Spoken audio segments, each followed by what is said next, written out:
Getsemane 20:26. Makambi Getsemane 20:26. Nitakwenda nikimsubiri Yesu. Asante. Kwa namna ya kipekee ni wakati mzuri tena wa kuendelea na masomo yetu ya uwakili ambayo tulianza tangu siku ya Jumatatu, lakini nitakumbushia kidogo pale ambapo tuliishia jana. Katika siku ya jana tulijifunza historia ya kanisa la Waadventista wa Sabato katika kumtolea Mungu kwa mpango.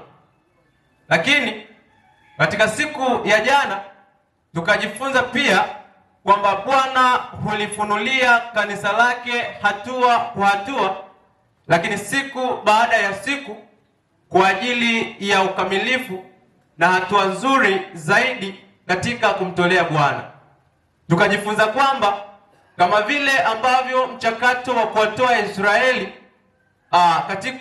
katika ardhi ya Misri kwenda Kanani haukuwa wa siku moja, ndivyo vile ambavyo Bwana anatufunulia mafunuo haya hatua kwa hatua, ili kusudi tufike hatua nzuri zaidi katika kumtolea yeye. Na tukajifunza hatua mbalimbali ambalo kanisa limepitia wakati ambapo Mungu akilifunulia katika habari ya uaminifu wa zaka na sadaka. Lakini katika siku ya leo tunalo somo zuri ambalo lina kichwa kinasema hatima yao wanaopinga utoaji wa mpango katika siku hizi za mwisho. Hatima yao wanaopinga utoaji wa mpango siku za mwisho. Biblia inasema katika kitabu cha Luka 18:8 kwamba lakini atakapokuja Mwana wa Adamu, je, ataiona imani duniani? Ataiona imani duniani?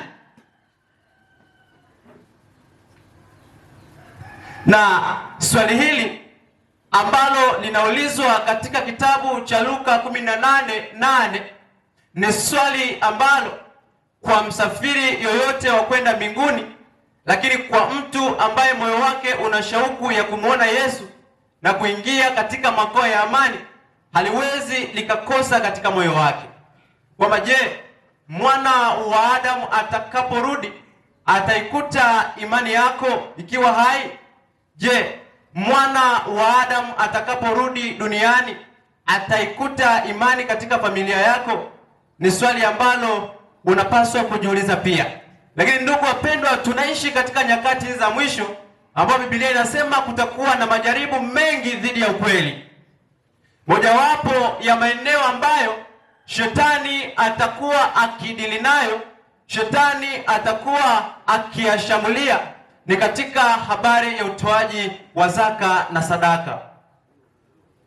Na haitoshi, roho ya unabii inasema jambo la kutoa halikuachwa kutegemea mvuto wowote. Mungu ametupatia mashauri kamili juu ya jambo hili.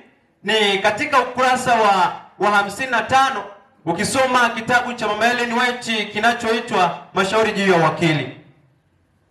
Lakini swali linarudi pale pale kwamba je, kutoa kwa mpango ni mpango wa Mungu au kulianzishwa na Mungu au mwanadamu?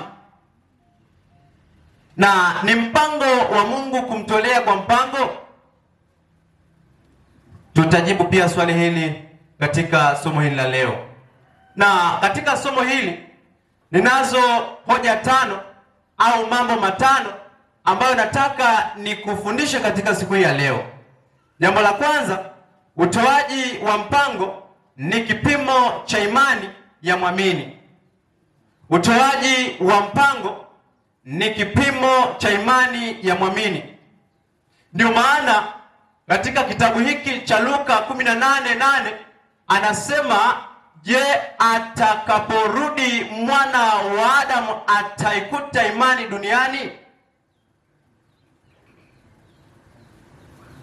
Yesu hakusema kwamba je, atakaporudi mwana wa Adamu ataikuta elimu, lakini Yesu hasemi kwamba atakapokuja mwana wa Adamu atayakuta magorofa, lakini Yesu hasemi kwamba je, atakapokuja mwana wa Adamu atakuta biashara, lakini neno la Bwana linasema ataikuta imani duniani. Na kwa maana hiyo utoaji huu wa mpango ni kipimo cha imani cha mwamini, na Yesu anauliza ataikuta imani, kwa maana kwamba imani huonekana kwa utii. Imani huonekana katika kutii, na utii huu ni pamoja na masuala ya utoaji wa mpango, ambapo Bwana anasema tumtolee kwa uaminifu anaposema kwamba toeni zaka kamili ghalani mwangu. Lakini mtu asiyeamini ahadi za Mungu hawezi kutoa kwa uaminifu, na ndiyo maana katika kitabu cha Malaki 3 anaposema kwamba nileteeni, toeni tena kamili, muone kama sitawafungulia milango ya mbinguni, kwa maana kwamba ile hali ya kutokutoa ni vile unadhihirisha kwamba haujaamini ahadi za Mungu za uaminifu. Lakini tukisoma katika kitabu cha Mathayo 23 fungu la 3, neno la Bwana linasema, wale wenu waandishi na Mafarisayo wanafiki, kwa kuwa mwalipa zaka ya mnanaa na bizari na jira, mmeacha yaliyo makuu ya Torati, yaani haki na rehema na imani, na hayo imewapasa kuyafanya, wala yale mengine msiache. Katika kitabu hiki cha Mathayo, Yesu anawaonya Mafarisayo, na kama mtakuwa na kumbukumbu, katika siku ya juzi tulijifunza habari za Nikodemu ambaye alikuwa mzee katika jamii ya Wayahudi, ambaye huyu Nikodemu maandiko anasema alikuwa akitoa kwa uaminifu kama ambavyo ilikuwa inaelekezwa kwa kanuni za Mafarisayo. Nikodemu alikuwa ni mwaminifu katika utoaji, lakini swala ambalo linapungua, alikuwa anatoa lakini alikuwa hana imani. Na ndipo Yesu anasema, ole wenu waandishi na Mafarisayo, wanafiki kabisa, wanafiki. Na ninapojaribu kuangalia, si kwa Nikodemu peke yake au kwa Mafarisayo na waandishi pekee, bali hata kwa kanisa la leo wapo watu ambao, wapo waumini, wapo washiriki ambao wanatoa zaka na sadaka, lakini bado hawajamwamini na kumpokea Yesu. Na ndilo jambo ambalo Yesu analionya kwa hawa waandishi na Mafarisayo. Lakini Yesu hakukataa zaka wala hakukataa sadaka. Anasema hayo yote muyafanye, wala hayo mengine msiache, kwa maana kwamba zaka ya bizari mtatoa, lakini zaka ya mnanaa mtatoa pia. Ila jambo kubwa, mnapaswa kuwa na imani. Yesu alikemea, na Yesu anakemea katika kitabu hiki cha Mathayo kutoa bila imani. Unapotoa zaka na sadaka yako, amini kwamba Yesu ni Bwana na Mwokozi wa maisha yako. Haleluya, watu wa Getsemane.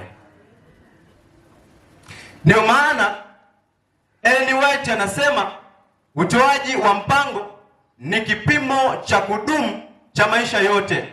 Humfanya mtu kufahamu moyo wake, humfanya mtu kufahamu moyo wake. Hivyo kwa kadri ambavyo tunamtolea Bwana, huenda ni zaka na sadaka za mazao yetu, lakini huenda ni zaka na sadaka za biashara zetu, lakini huenda ni zaka na sadaka za mifugo yetu. Tunapotoa lazima tuamini ya kwamba Yesu ni Bwana. Haleluya. Na hoja ya pili ama jambo la pili ambalo natamani tujifunze katika siku hii ya leo ni kwamba utoaji wa mpango ulianzishwa na Mungu mwenyewe. Utoaji wa mpango ulianzishwa na Mungu mwenyewe.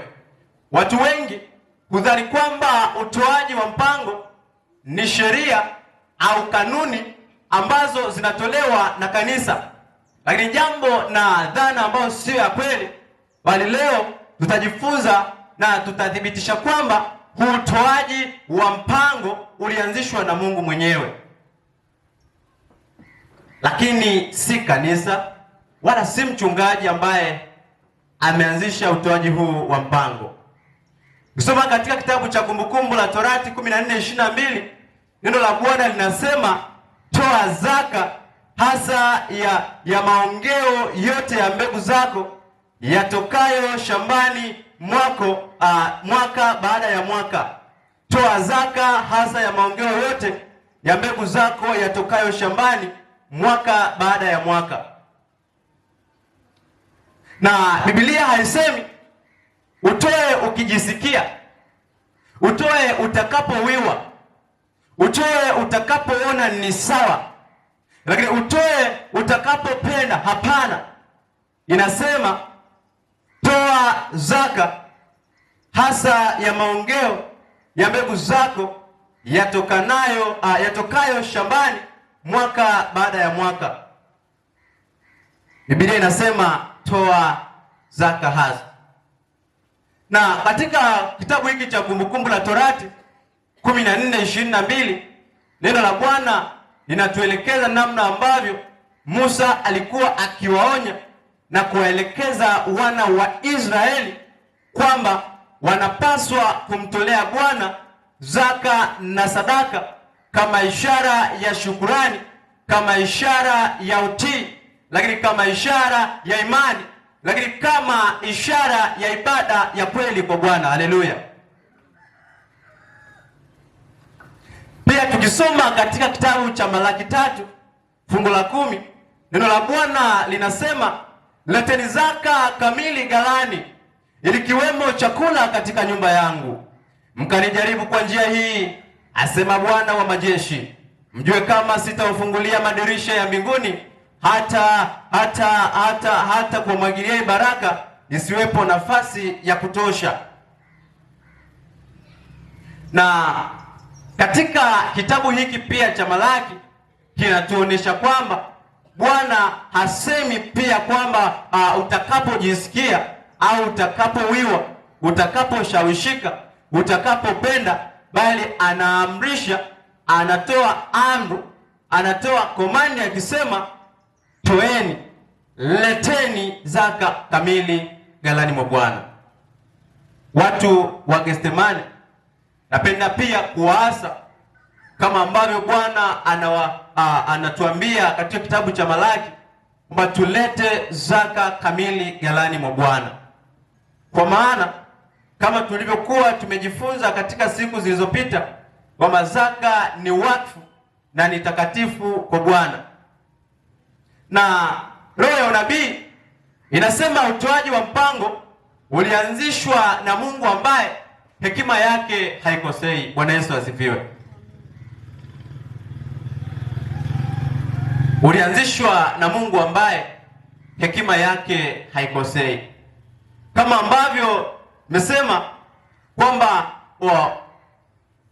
utaratibu huu wa kutoa kwa mpango haukuanzishwa na kanisa, na tumejifunza kwamba umeanzishwa na Mungu. Anasema Mama Ellen anakazia pia akisema utoaji huu wa mpango umeanzishwa na Mungu mwenyewe, ambaye kwa kweli hekima yake haikosei. Haleluya. Na hoja ya tatu tutajifunza hoja ya tatu, uchoyo hufuta jina la mtu katika kitabu cha uzima. Uchoyo hufuta jina la mtu katika kitabu cha uzima. Na hapa ndipo kiini cha somo letu la leo. Hii ndio hoja na sehemu nzito katika somo hili, kwamba uchoyo hufuta jina la mtu katika kitabu cha uzima. Roho ya unabii inasema, nilionyeshwa kitabu kile, jina lako lilipoandikwa, jina lako lilikuwa limefutwa kwa wino mweusi, lakini Yesu alisema, damu yangu pekee yaweza kuufuta. Bwana Yesu asifiwe. Nasema nilionyeshwa kitabu kile, jina lako lilipokuwa limeandikwa kwa wino mweusi, lakini kupitia damu ya Yesu, kupitia Yesu Kristo, kupitia mwana kondoo kama sadaka, tukapata kuokolewa. Majina yetu yakafutwa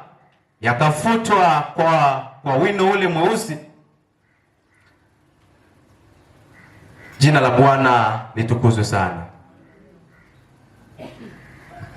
Maandiko yanasema damu yangu pekee yaweza kuufuta. Kwa sadaka ya Yesu ya uhai wake iliweza kuyafuta majina yetu kwa wino ule mweusi. Lakini majina yetu yaliweza kufutwa katika kitabu kile kupitia kujitoa kwa Yesu kama sadaka ya ondoleo la dhambi. Na ndivyo ambavyo tunapaswa kuakisi mfano huu wa Yesu, ambapo alijitoa kama sadaka kwa ajili ya dhambi na wokovu wetu, na si pia kwa ajili ya kutetea huu wokovu ambao tumepewa na Bwana. Tuweni watii, tuweni na moyo wa kutoa, ili Bwana akatukuzwe katika maisha yetu. Usiruhusu damu ya Yesu isiwe na faida yoyote katika maisha yako. Na niposa katika hili tunajifunza kwamba uchoyo ni dhambi inayohitaji toba. Kwa wakati fulani mioyo ya uchoyo ilikuwa imejaa katika maisha yetu. Niposa kwa moyo wa shukrani, lakini kwa adhimio la dhati, tunapaswa kufanya toba na maungamo, ili kwamba Bwana anapotusamehe dhambi ya uchoyo, majina yetu yaandikwe katika kitabu cha uzima. Juzi tukajifunza habari ya Anania na Safira. Anania na Safira mkewe, wa namna ambavyo walimwibia na kumdanganya Roho Mtakatifu. Ukisoma katika kitabu cha Matendo 5:3 na 4, neno la Bwana nasema, Petro akasema, Anania, kwa nini shetani ameujaza moyo wako umuogopee Roho Mtakatifu? Hukuwadanganya wanadamu bali Mungu. Na kwa namna hiyo napenda kuwakumbusha, napenda kuwaasa, lakini napenda kuambia kuwa tunapomwibia Bwana, hatumwibii mchungaji, hatumwibii shemasi, hatumwibii muhazini, bali tunamwibia Mungu ambaye ndiye mpaji na mtoaji wa vitu vyote. Na kama tunavyojifunza, tatizo halikuwa kiasi walichotoa, lakini tatizo lilikuwa ni mioyo yao. Mioyo yao ilikuwa imejaa udanganyifu. Ndio maana wanashauriana mmoja baada ya mwingine, Anania na mkewe, kuiba kitu ambacho kimewekwa wakfu kwa ajili ya Bwana.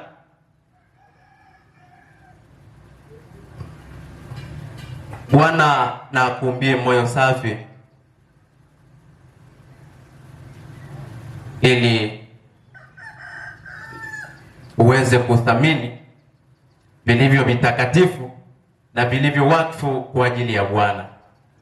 Lakini hoja nyingine ambayo ni hoja ya 4, najifunza kwamba shetani atafanya vita dhidi ya utoaji katika siku za mwisho. Shetani anafanya vita dhidi ya utoaji wa mpango katika siku hizi za mwisho.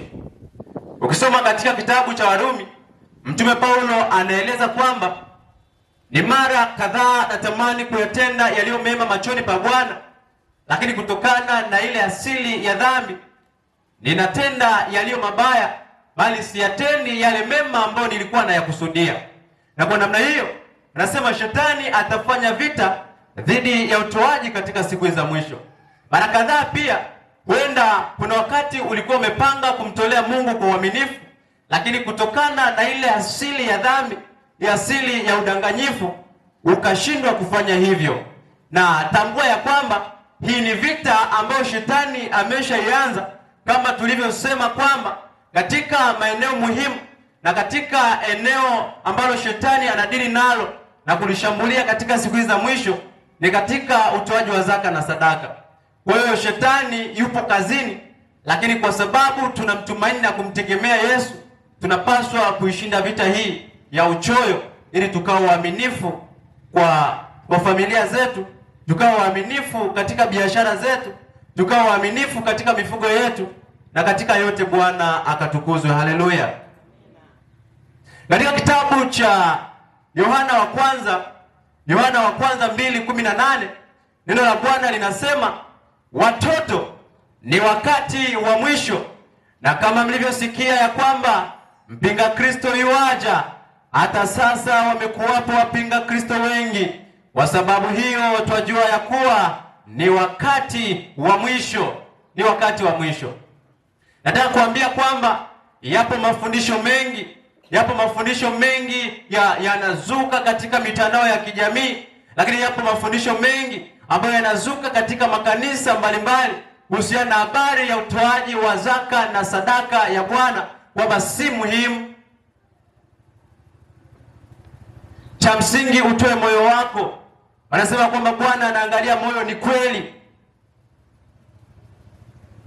lakini Bwana anahitaji tuwe waaminifu kwa vile alivyowekeza kwa maisha yetu. Haleluya. Bwana Yesu asifiwe. Pengine naongea na mtu fulani hapa. Niposa Biblia inatuambia kwamba katika siku hizi za mwisho, nazo ndizo tulizo nazo sasa, vita hii shetani anaiendeleza kwa kuwatumia mawakala wake, kwa kuwatumia watu wake kwa ajili ya kuipotosha kweli, ili kwamba apate kundi la kuangamia pamoja naye. Lakini kwa sababu pia Bwana analipenda kanisa, ndiposa tunapata kufunuliwa mafundisho haya kwamba pamoja na vita hii, lakini bado uaminifu unapaswa kuwa sehemu ya maisha yetu. Pamoja na kwamba shetani anapiga vita hii katika utoaji wa zaka na sadaka, pamoja ya kwamba wapo watu ni kweli wanafundisha kuhusiana na mafundisho yasiyo sahihi, yaliyo kinyume katika utoaji wa zaka na sadaka, lakini bado uaminifu wako ni muhimu na ni walazima kwa ajili ya wokovu wako kwa Bwana. Haleluya. Ni katika kitabu cha Timotheo wa pili 4 fungu la 3 na la 4, neno la Bwana linasema, maana utakuja wakati watakapoyakataa mafundisho yenye uzima, ila kwa kuzifuata tamaa zao wenyewe watajipatia walimu wa makundi. Nayo tumeyaona yapo hadi sasa. Watu wanayakataa mafundisho ya kweli. Watu wanayakataa mafundisho ya Bwana. Kuna wale ambao tulikuwa pamoja nao makanisani, lakini kwa sababu ya kuyakataa mafundisho ilifika wakati fulani wakatoka. Ni wakati wa mwisho.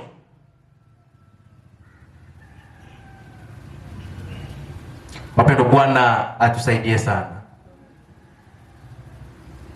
Katika siku hizi za mwisho watu watafundishwa hakuna haja ya zaka, na watu walishafundishwa hakuna haja ya zaka, mafundisho ambayo ni kinyume na ni potofu kabisa.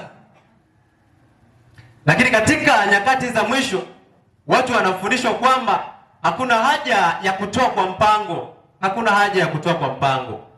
Lakini katika nyakati hizi za mwisho watu wanafundishwa hivyo, lakini Biblia inasema Biblia inasema toeni kwa mpango, leteni zaka kamili ghalani, ndiyo mpango wa Bwana. Na roho ya unabii inaonya kwa walimu wa uongo watakaoyapindisha maandiko ya Bwana kutetea uchoyo. Katika yote hayo, dhumuni kubwa ni shetani kutetea uchoyo na kuzalisha pia kupandikiza mbegu ya uchoyo kwa maisha ya watakatifu wa Bwana. Lakini kwa sababu tumefumbuliwa, kwa sababu macho yetu yanapata kuona sasa kwamba ni njama ovu ya shetani, tunapaswa kushinda jaribu hili. Bwana na atutie nguvu, na Bwana na atusaidie. Wimbo ule wa namba 141 unasema, Roho Mtakatifu kiongozi amini. Katika kambi hili la Getsemani tunapokwenda tukimsubiri Yesu, Roho Mtakatifu ndiye kiongozi wetu. Haleluya. Lakini Roho Mtakatifu kwa sababu yeye ni kiongozi na kwa sababu yeye ni Bwana na pia ni Mungu, anatuelekeza na anatuhitaji tumtolee kwa mpango katika maisha yetu ya kiroho.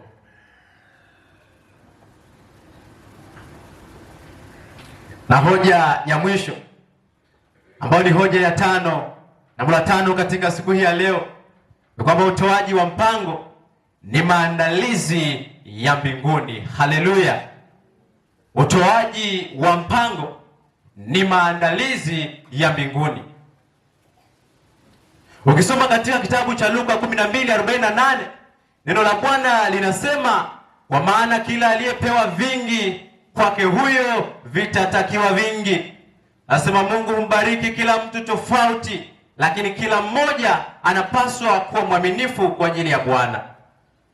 Kama vile ambavyo tulijifunza habari za mjane na senti zake 2, lakini Bwana alizipokea na Bwana alizithamini na Bwana alipokea ibada ya utoaji wake, ndivyo ambavyo tunaaswa katika kipindi hiki cha mwisho kwamba kwa vile vingi ambavyo Bwana ameviwekeza katika maisha yetu, kwa vile vingi ambavyo Bwana ameviwekeza katika familia zetu, ndivyo ambavyo tunapaswa kumtolea Bwana kwa kadri ya wingi wa baraka zake katika maisha yetu.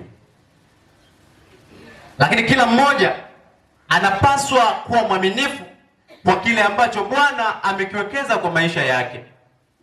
Waliojaliwa maelfu wanapaswa kutoa kwa kadri ya baraka za Bwana kwao. Lakini waliojaliwa mamilioni pia wanapaswa kutoa kwa kadri ya upendo, rehema na baraka za Bwana kwa maisha yao. Lakini waliojaliwa vingi na vingi na vingi zaidi pia wanapaswa kutoa kwa kadri ya baraka za Bwana alivyozimimina kwao. Na pia katika kitabu cha fungu la Zaburi 51:10, neno la Bwana linasema, Ee Mungu, uniumbie moyo safi, uifanye upya roho iliyotulia ndani yangu. Ee Mungu, uniumbie moyo safi, uifanye upya roho iliyotulia katika maisha yetu. Takapokuwa tukiungama dhambi ya uchoyo, tukiitubia dhambi ya uchoyo na wizi wa zaka na sadaka, ombi lako kubwa na liwe kwamba Bwana akuumbie moyo mpya katika maisha yako. Lakini Bwana aifanye upya roho iliyotulia ndani ya moyo wako. Pia katika kitabu cha Ezekieli 36:26 na 27, neno la Bwana linasema, nami nitawapa moyo mpya. Na asubuhi ya leo Kristo peke yake na akayabadilishe maisha yetu ili tukafanye na tukatoe pasipo kulazimishwa. Lakini maandiko yanasema hatoe pasipo kulazimishwa, bali atatoa kwa sababu Kristo anaishi moyoni mwake. Kristo anaishi moyoni mwake. Tunapoelekea mwisho, neno la Bwana katika kitabu cha Yohana 4:34 nasema, chakula changu ni kuyafanya mapenzi yake yeye aliyenipeleka na kuimaliza kazi yake. Haleluya! Na sisi asubuhi ya leo, chakula chetu, tabia zetu na zikawe ni kuyafanya mapenzi ya Bwana aliyetufanya hai mpaka leo. Lakini chakula chetu na kikawe ni kuyatoa matoleo kwa uaminifu, kuzitoa zaka na sadaka kwa uaminifu kwa Bwana, yeye aliyetubariki katika biashara zetu. Lakini Bwana yeye aliyetubariki katika mashamba yetu. Lakini asubuhi ya leo, chakula na tabia zetu zikawe ni kuyafanya mapenzi ya Bwana kwa kumtolea matoleo yake kwa uaminifu. Hayo ndiyo mapenzi ya Bwana. Lakini katika kitabu cha Zaburi ya 40 fungu la 8, neno la Bwana linasema, kuyafanya mapenzi yako, Mungu, ndiyo furaha yangu, na sheria yako ipo moyoni mwangu. Wakati ambapo tutakubali badiliko la kweli kutoka kwa Yesu, kuyafanya mapenzi ya Bwana, utakuwa na furaha kubwa katika maisha yetu. Wakati tutakapokuwa tukitoa zaka na sadaka, moyoni mwetu itakuwa imejaa na kutamalaki furaha, kwa sababu tumekubali kubadilishwa na Yesu na Roho Mtakatifu akiwa kiongozi. Ya katika kitabu cha Luka 12:47 na 48, neno la Bwana linasema, na mtumwa yule aliyejua mapenzi ya bwana wake, asiyejiweka tayari wala kuyatenda mapenzi yake, atapigwa sana, na yule asiyejua atapigwa kidogo. Na kila aliyepewa vingi, kwake huyo vitatakiwa vingi, naye waliyemwekea amana vitu vingi, kwake wanataka na zaidi. Katika kitabu hiki pia kinatuonyesha kwamba hakuna mtu ambaye hapaswi kushiriki mibaraka hii ya utoaji. Hata kwa vile vidogo tulivyo navyo katika maisha yetu, basi na tumtoleni Bwana kwa uaminifu, ili yeye akatukuzwe na kuinuliwa katika maisha yetu, lakini baraka tele zikitawala kwetu. Lakini swali kubwa, je, unayo imani na una moyo wa uaminifu? Lakini je, unamruhusu Kristo aondoe moyo wa uchoyo katika maisha yako asubuhi ya leo? Na je, jina lako bado lipo katika kitabu cha uzima? Haya ni baadhi ya maswali ambayo unapaswa kuyatafakari, unapaswa kujiuliza katika asubuhi ya leo. Lakini je, uko tayari kwa ujio wa Yesu? Bwana Yesu anakuja. Na kwa sababu Yesu anakuja, moja kati ya vitu ambavyo vinatimiliza ujio wake, kama neno la Bwana sema, neno la Bwana litahubiriwa ulimwenguni mote, haliwezi likahubiriwa bila zaka na zetu. Kwa ili kuitimiliza kazi yake, ili kutimiliza kazi ya Bwana, tunapokuwa tukimsubiri, ni lazima kuzitoa zaka na sadaka zetu, na tushirikini katika kuandaa ujio wa Yesu. Na tunapokwenda tukimsubiri Yesu, kanuni mojawapo ni utoaji wa mpango. Utoaji wa mpango ni si swala la fedha pekee, bali ni swala la ibada linaloonyesha imani na utii na maandalizi ya kuingia katika ufalme wa mbinguni. Sasa mtu aliyempa Mungu moyo wake atampa pia zaka na sadaka yake kwa uaminifu, lakini aliyekataa nuru aliyopewa hujiridhisha kupoteza urithi wa uzima wa milele. Hivyo leo sauti ya Bwana kupitia Roho wake Mtakatifu katufanye tukatubu. Tusimruhusu Mungu atupe moyo, tumruhusu Mungu atupatie moyo mpya, aondoe ule moyo wa jiwe katika maisha yetu, atupatie moyo wa nyama, ili kwamba tunapofanya tufanye kwa kadri ya mapenzi yake na yeye akatukuzwe kwetu. Bwana awabariki sana.